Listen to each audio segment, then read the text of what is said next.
Deuteronomy 5. Moses called together the people of Israel and said, "Today I am telling you the laws and teachings that you must follow, so listen carefully. The Lord our God made an agreement with our nation at Mount Sinai. That agreement wasn't only with our ancestors, but with us who are here today.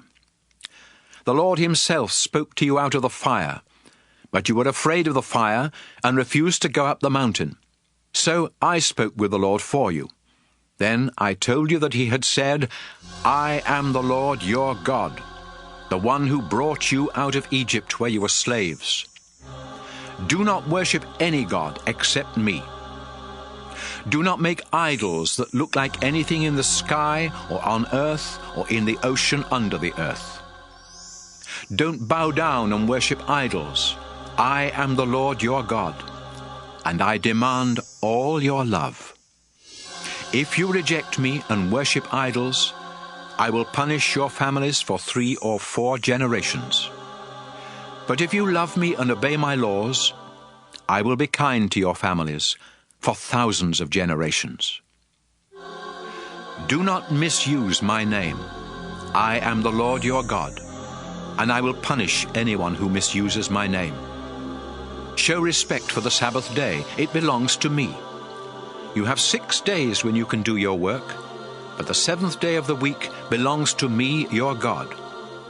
No one is to work on that day, not you, your children, your oxen, or donkeys, or any other animal, not even those foreigners who live in your towns. And don't make your slaves do any work. This special day of rest will remind you that I reached out my mighty arm and rescued you from slavery in Egypt. Respect your father and mother, and you will live a long and successful life in the land I am giving you. Do not murder. Be faithful in marriage. Do not steal. Do not tell lies about others. Do not want anything that belongs to someone else.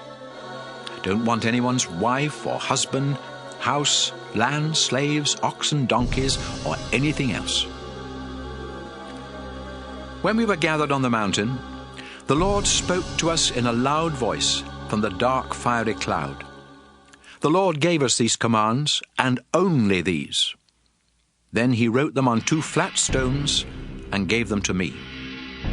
Moses said to Israel, When fire blazed from the mountain, and you heard the voice coming from the darkness, your tribal leaders came to me and said, "Today the Lord our God has shown us how powerful and glorious he is. He spoke to us from the fire, and we learned that people can live even though God speaks to them. But we don't want to take a chance on being killed by that terrible fire, and if we keep on hearing the Lord's voice, we will die. Has anyone else ever heard the only true God speaking from fire as we have? And even if they have, would they live to tell about it? Moses, go up close and listen to the Lord. Then come back and tell us, and we will do everything he says." The Lord heard you and said, "Moses, I heard what the people said to you, and I approve. I wish they would always worship me with fear and trembling, and be this willing to obey me. Then they and their children would always enjoy a successful life. Now tell them to return to their tents, but you come back here to me. After I tell you my laws and teachings, you will repeat them to the people, so they can obey these laws in the land I am giving them. Israel, you must carefully obey the Lord's commands.